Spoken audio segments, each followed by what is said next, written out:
কখনো দিও না মায়ের দিলে ব্যথা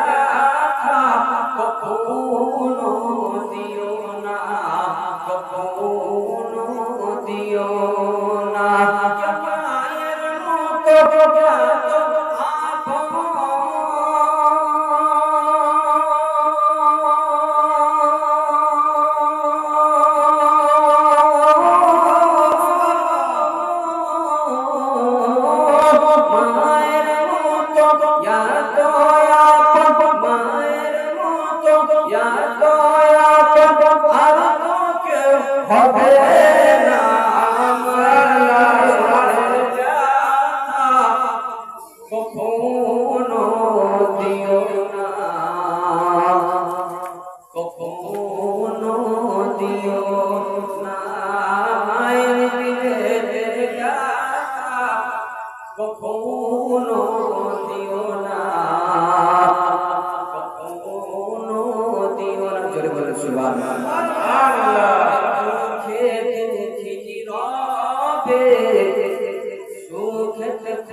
আজকে যদি মা বাবার জন্য বুঝতে পারবেন আমাদের মসজিদ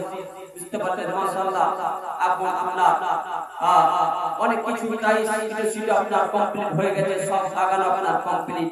একমাত্র এসি আপনার বাকি আছে যেগুলো লাগাতে হবে মানুষ সুবহানাল্লাহ গরম করছে খুব এসি না হলে আপনার নামাজ পড়া হয় না কিন্তু সুবহানাল্লাহ যত গরমে যত কষ্টে ইবাদত করবে তত আল্লাহর দরবারে আপনার কবুল হবে জোরে বলেন সুবহানাল্লাহ মা বাবার নামে খালি একটা জিনিস বলবো একটা হাদিসের কিতাব পড়তে হবে বুঝতে পারবেন হাদিসের কিতাব কেনার জন্য কেউ নাকি 500 টাকা দিতে মা বাবার মহব্বতে নাই নাই কেউ একজন না সুবহানাল্লাহ নারে রিসালাত ইয়া রাসূলুল্লাহ ইয়া হযরত 500 টাকা দাদা যারা মুআজ্জাজ সাহাবা মায়ের মহব্বতে জিনার মা ইন্তেকাল করেছে জিনার আব্বা ইন্তেকাল করেছে সুবহানাল্লাহ বলা হয়েছে মা বাবা এমন জিনিস মা বাবার জন্য সুবহানাল্লাহ দান করবে মা বাবার জন্য আপনার দান করে যাবে ওই বান্দার উপরে আল্লাহ এত খুশি হয় আল্লাহ পাক রব্বুল আলামিন এত রাজি হয়ে যায় সুবহানাল্লাহ তার কারবারের মধ্যে ইনকামের মধ্যে আল্লাহ পাক দুগুনা বরকত দিয়ে দেয় জোরে বলুন সুবহানাল্লাহ আর কারণে কেউ 500 টাকা দিবেন কেউ নেই সুবহানাল্লাহ নারে তাকবীর নারে রিসালাত মাসনাক ইয়া হযরত 500 টাকা দাদা আমার আলহামদুলিল্লাহ এখানে 500 টাকা দাও আপনার 500 টাকা যাই হোক সুবহানাল্লাহ আপনার দিয়েছে সুবহানাল্লাহ মা বাবার নামে আপনার আব্বা ইন্তেকাল করেছে সেজন্য আম্বার মহব্বতে আপনার 500 টাকা দিয়েছেন উনিও দিয়েছেন আল্লাহ পাক রব্বুল আলামিনের কাছে দোয়া করি যেন ওনার আব্বা এবং ওনার যিনি ইন্তেকাল করেছে সুবহানাল্লাহ কোন রকমের যদি ছোট বড় যদি গুনাহ মানুষ মাত্র হয়ে গেছে আল্লাহ পাকের কাছে দোয়া করব আমিন আল্লাহ যেন কবরকে ওনাদের যিনি ইন্তেকাল করেছে কবরকে যেন ঠান্ডাদায়ক বানিয়ে দেয় আর যেন সুবহানাল্লাহ কবরের মধ্যে আল্লাহ পাক জান্নাতি বিছানা বিছিয়ে দেয় সকলে পড়ে আল্লাহুম্মা আমিন আর কেউ চাই দোয়া করে দিব আপনার সিন্নি হাজির হয়ে গেছে দোয়া করে দিয়ে সিন্নি নিয়ে আপনারা নিজের বাড়ি থেকে আপনারা চলে যাবেন 5 মিনিটের মধ্যে আপনার দোয়া হয়ে যাবে নারে তাকবীর নারে রিসালাত মাসনাক ইয়া হযরত আপনার কাকা 500 টাকা আপনার দিয়েছে সুবহানাল্লাহ আপনার মাদ্রাসার জন্য আপনার হাদিস কিনা বলেছিল যাই হোক উনি দিয়েছে আশা আল্লাহ যে আশাতে দান করেছে আল্লাহর কাছে দোয়া করব ওনার আশাকে যেন আল্লাহ পাক পূরণ করে সকলে বলে আমিন ওই জন্য আর কেউ নাই বা ঝটপট যদি একা দেবে দিবেন তো ভালো হতো আর কেউ নাই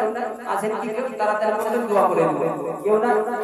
500 টাকা মাত্র 500 টাকা না করলে জাতিকা 200 300 জাতিকা তাতেই হবে সুবহানাল্লাহ তো বলতে যাচ্ছিলাম মা বাবার দোয়ার পাওয়ার এত মা বাবার জন্য যে আপনি মা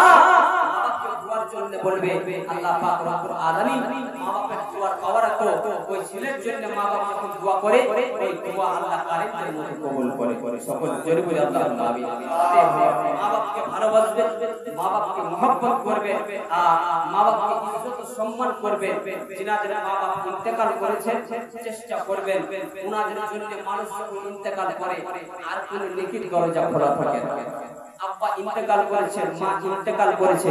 নেকির দরজা বাপ বন্ধ আর আমল করতে পারবে না দুনিয়াতে আছে যতদিন আমল করবেন ততদিনই আর সুবহানাল্লাহ ইন্তেকাল করে গেলে আর কোনো সুযোগ নাই কবরে কোনো আমল করা যাবে না অতএব ব্রাদারনে মুআজ্জাজ সামাই বলতে যাচ্ছিলাম কি আপনার নারে তাকবীর নারে রিসালাত মাসনাক ইয়া হযরত 500 টাকা দাও বলুন আল্লাহুম্মা আমিন সুবহানাল্লাহ আমরা 50 টাকা দিয়েছি আমরা হাদিস কিনা আপনি 100 টাকা দিয়েছি আল্লাহ জান্নাতে কবুল করে আপনার সুবহানাল্লাহ জিনারা একটা দিচ্ছেন মা বাবার জন্য আপনার মাদ্রাসার ক্ষেত্রে হাদিস কিনা দিলেন আপনারা সুবহানাল্লাহ দোয়া করব এবং দোয়া করতে বলবো আল্লাহ যেন সকলেরই মনের আশা বাসনা পূর্ণ করে সকলে পড়ে আল্লাহুম্মা আমিন ব্রাদারনে মুআজ্জাজ সামাই যাই হোক অনেক কিছু আপনার আলোচনা হলো মাগরিবের আপনার পর থেকে এতক্ষণ পর্যন্ত অনেক কিছু আলোচনা হলো সুবহানাল্লাহ নারে তাকবীর নারে রিসালাত মাসনাক ইয়া হযরত 500 টাকা দাদা সেটা আপনারা সাহেব 500 টাকা আপনারা দান করেছে আল্লাহ পাকের কাছে দোয়া করে আপনারা যেন আশা বাসনা আল্লাহ করে সবার বড় আল্লাহুম্মা আমিন সুবহানাল্লাহ 200 টাকা দিয়েছে সিরন্দা আপনারা 200 টাকা দিয়েছে আল্লাহর কাছে দোয়া করি আল্লাহ যেন ওনার